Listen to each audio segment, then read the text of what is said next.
আমরা বিগত সময়ে যে দেখেছি যে বাংলাদেশ সেনাবাহিনী বা র্যাব বিভিন্ন যে সংস্থাগুলো, আমরা দেখেছি যে সরকারের হয়ে যে কাজ করতে, কখনো আমরা দেখি যে বিএনপির সেনাবাহিনী কিংবা র্যাব আওয়ামী লীগের সেনাবাহিনী, এই যে যে বিতর্কগুলা, এইটার পেছনে আসলে কারণটা কি আপনার মনে হয়?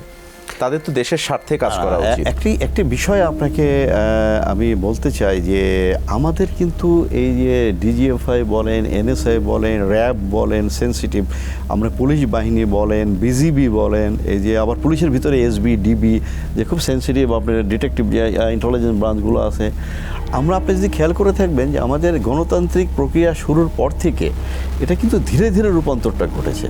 হ্যাঁ, যে মানে ব্যক্তি কেন্দ্রিক চলে গিয়েছে, অথবা একটা দলের আপনার পক্ষ হয়ে যে যারা ক্ষমতায় থাকে, যে যারা রাষ্ট্র পরিচালনা করে, তাদের পক্ষ হয়ে অতি উৎসাহ নিয়ে কিছু কিছু অফিসাররা কাজগুলো করেছে।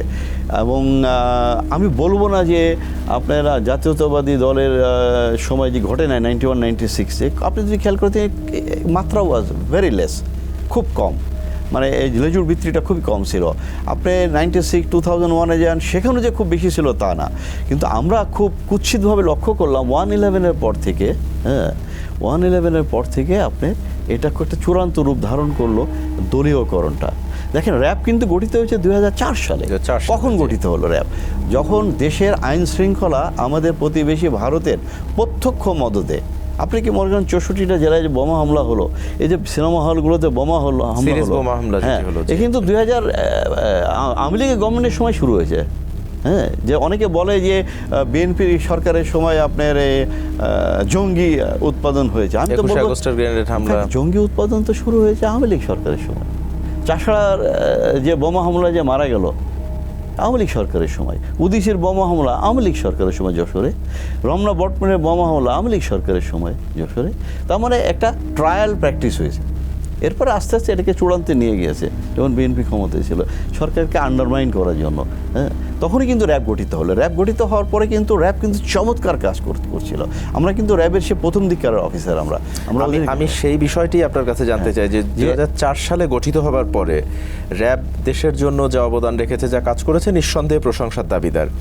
কিন্তু এরপরে আমরা দেখেছি, বিশেষ করে 2009 থেকে 2024 এই সময়টা আমরা দেখেছি যে মানবাধিকার লঙ্ঘনের দায়ে র্যাবকে, এই বাহিনীটা এবং 7 জন কর্মকর্তার বিরুদ্ধে যে আপনার নিষেধাজ্ঞা যে দিল যুক্তরাষ্ট্র, এটি ঠিক কী কারণে ছিল? আচ্ছা, আপনি যদি প্রোগ্রেসটা দেখেন র্যাবের, যেটা আপনি নিজেই বললেন যে 2004-এ র্যাব গঠনের পর থেকে আইন শৃঙ্খলা কিন্তু খুব চমৎকার একটা নিয়ন্ত্রণে চলে আসে, এবং মানুষ স্বস্তি বোধ করে, এবং মানুষ র্যাবকে স্যালুট করতো।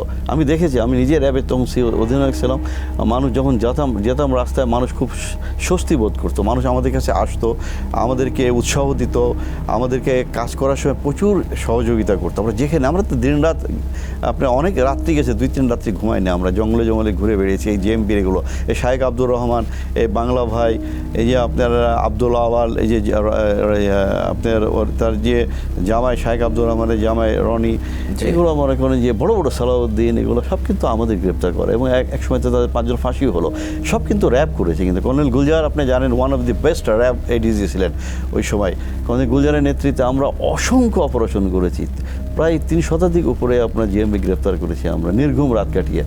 এখানে অসংখ্য অফিসারের অবদান আছে আপনার। এখানে সেনাবাহিনী, বিমান বাহিনী, নৌবাহিনী, আমাদের পুলিশ অফিসাররা, আমরা সকলে মিলে কিন্তু র্যাবের কিন্তু কয়েকটা আনসার থেকে এসেছে, বিজিবি থেকে এসেছে, আমরা 6টা বাহিনী এসে কিন্তু আমরা র্যাব গঠন করেছি। তো আপনি যেটা বললেন যে এত চমৎকার একটা বাহিনী, যেখানে তাদেরকে মানুষ প্রশংসা করতো, মানুষ র্যাবকে দেখলে স্বস্তি বোধ করে যে হ্যাঁ, র্যাব আছে, আমরা শান্তিতে ঘুমোতে পারি, র্যাব আছে, আমরা ব্যবসা বাণিজ্য করতে পারি। র্যাবে আতঙ্কের নাম হয়ে গেল, সেই র্যাবকে আতঙ্কে পরিণত করা হলো। আপনি দেখেন, র্যাব 2008 সালে 29শে ডিসেম্বর নির্বাচনের পরে, আমি তখন কিন্তু র্যাবে আসি তখনও। জি, আমরা হঠাৎ খেয়াল করলাম, ঠিক নির্বাচনের পরে কর্নেল গুলজারের পোস্টিং করে দিল এডিজি র্যাব। আচ্ছা, বিজিবিতে পোস্টিং করলো, আমাকেও পোস্টিং করেছিল। আচ্ছা, হ্যাঁ, আমি জয়েন করি নাই, উনি করেছে। পার্থক্য, আমি জয়েন করলাম, আমি ওই দিনও ওখানেই থাকি আমি।